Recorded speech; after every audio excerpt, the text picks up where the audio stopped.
When it comes to Pinocchio, there's arguably a surplus of movies about the mischievous puppet boy. Now, Guillermo del Toro has served up the 22nd adaptation, his passion project, an animated feature using stop-motion puppets that uses the tale as a jumping-off point to weave in historical fact with fantastical fiction. Its existence does, however, beg the question, do we need another Pinocchio movie? And in the case of del Toro's offering, the answer is hell yes. This latest take on the iconic character is a majestic work of art. I want to tell you a story. It's a story you may think you know, but you don't. A story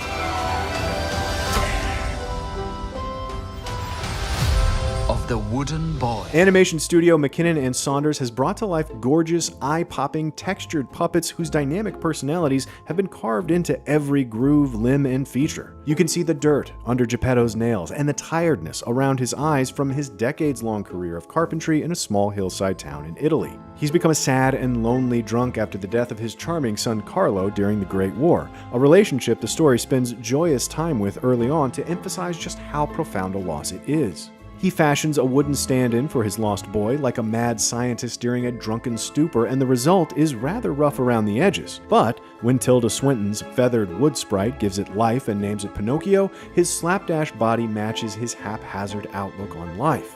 The wood sprite is a wondrous sight. She's a mythical-looking creature whose vibrant color palette and eye-shaped plumage seem inspired by the Nazar of Arabic folklore. Sebastian J. Cricket's appearance is also on the blue spectrum, but a darker, more regal hue to match his rather inflated sense of self as a traveling writer looking to pen his own memoir. Ewan McGregor's Sebastian is both a narrator and guiding supporting character to the willful, naive, and boisterous wooden boy, whose funniest moments come at the Cricket's own expense. I had so much to say about imperfect fathers and imperfect sons. British accents are a little jarring, as most of the background characters have Italian accents, but McGregor, David Bradley, and Gregory Mann never fail to imbue Sebastian, Geppetto, and Pinocchio with warmth, vulnerability, and emotional gusto.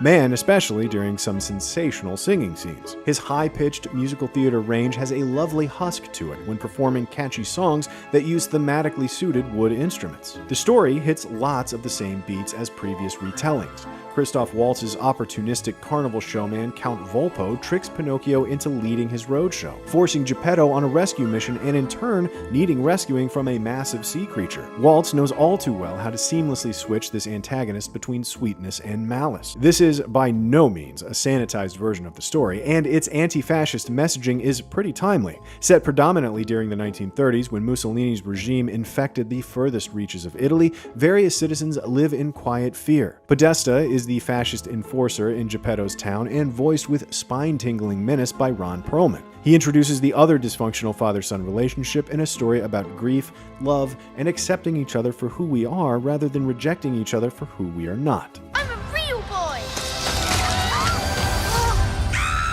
Guillermo del Toro sprinkles his signature dark whimsy on a fairy tale classic with stunning puppetry and catchy original songs.